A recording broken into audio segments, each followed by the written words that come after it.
whatever it was, she could take it and it would just become incredible. And so I felt like if Chandra could do it, then I needed to write a book.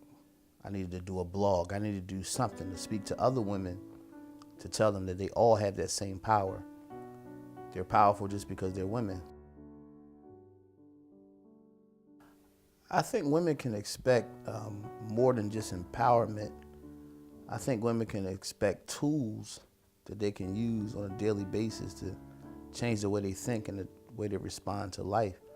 For me to just write a book that gave quotes or just things to encourage the soul, that would be fine. But what's better is for people to know what to do to change their life on a daily basis. And I know for a fact that in this book, chapter after chapter, it gives keys and cues on how to recognize the broken parts of your mind, gives you the tools on how to put those broken parts back together, and then gives you the lessons on how to use your well put togetherness to change your entire existence. So women can expect a new them after they read this book, but not based on encouragement, based on fact, truth, and tangible growth. What inspired me to write The Soul of Sarah was one of the most painful times in my life when I lost my mother. She was a dear woman, and she meant the world to me and a lot of other people. And so when she passed away, I had the tough task of doing a eulogy at her funeral. And so I had to figure out what to say. And out of all the things I could say, the only thing that came to mind was a scripture in the Bible that says Sarah died.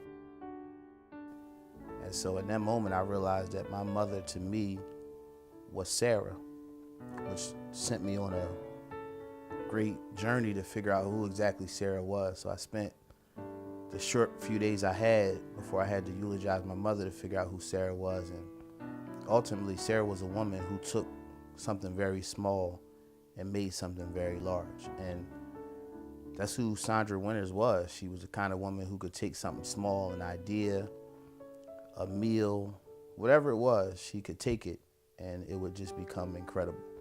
And so I felt like if Chandra could do it, then I needed to write a book.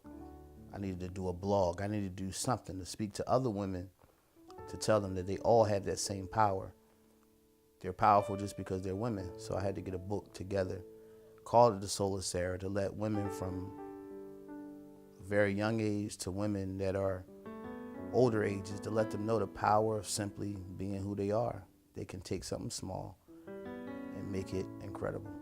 Women need to know that, so I had to write the book. So what inspired the book cover, if you look at the cover really closely, there's a picture of old-time Israel. When I visit Israel, I took a picture there of the desert sands when I was down by the Dead Sea. And so blended together, you see the sand, the old times, Israel, the rich history, and then the sands represent the journey.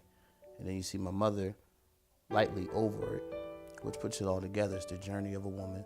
It's a journey of who she is, who she became, and who she was when she left.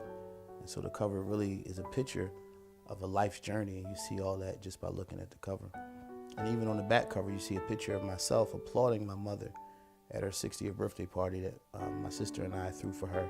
And I just thought that picture is amazing because here I am applauding her, and even though she passed on, I still applaud her, and this book is my applause to my mother.